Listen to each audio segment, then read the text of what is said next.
Federal immigration officers are reportedly facing unprecedented levels of violence across the country. The Department of Homeland Security says attacks on ICE agents have surged in recent months. Here's the story. Federal immigration officers are now contending with an 830% rise in assaults compared to last year as they carry out deportation missions nationwide. That's according to the Department of Homeland Security.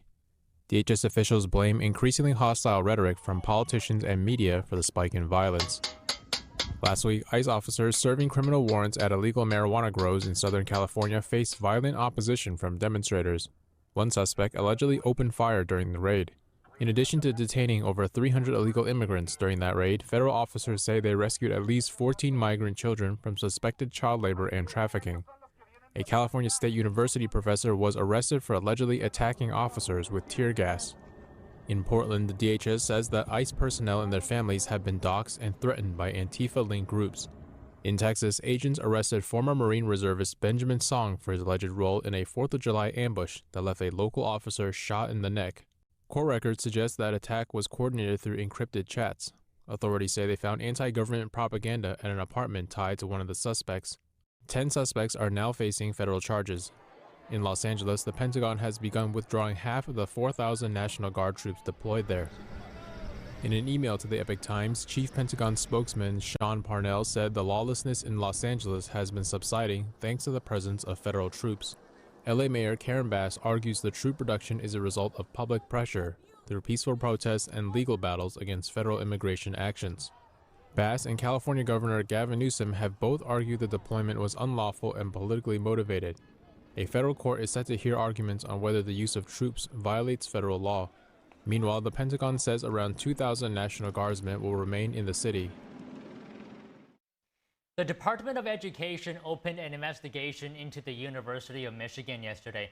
Officials say the foreign funding investigation follows a review of the university's foreign reports that revealed, quote, inaccurate and incomplete disclosures. It comes after 2 Chinese scientists linked to the school. The Department of Homeland Security said yesterday that a deportation flight landed in the small African nation of Eswatini, formerly known as Swaziland. The move follows the Supreme Court's decision lifting limits on deporting illegal immigrants to third countries. DHS spokeswoman Tricia McLaughlin took to X to announce the deportations. She said the department removed 5 male foreign nationals originally from Cuba, Jamaica, Laos, Vietnam, and Yemen to the southern African nation. Some of the crimes the men had committed allegedly included child rape and murder. McLaughlin wrote, quote, this flight took individuals so uniquely barbaric that their home countries refused to take them back. Eswatini is a small landlocked country bordered by South Africa and Mozambique. Customs and Border Protection released new data yesterday. According to CBP, illegal border crossings fell to their lowest level ever in June, with no illegal immigrants paroled into the country.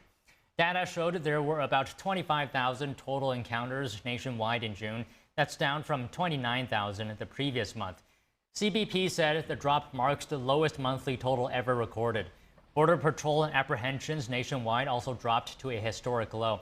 Data showed just over 8,000 apprehensions recorded last month. That's compared to 10,000 in May.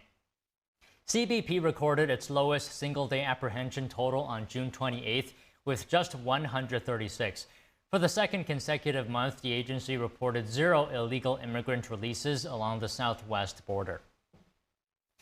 At the Pennsylvania Energy and Innovation Summit, President Donald Trump announced $92 billion in new investments for Pennsylvania and the surrounding region.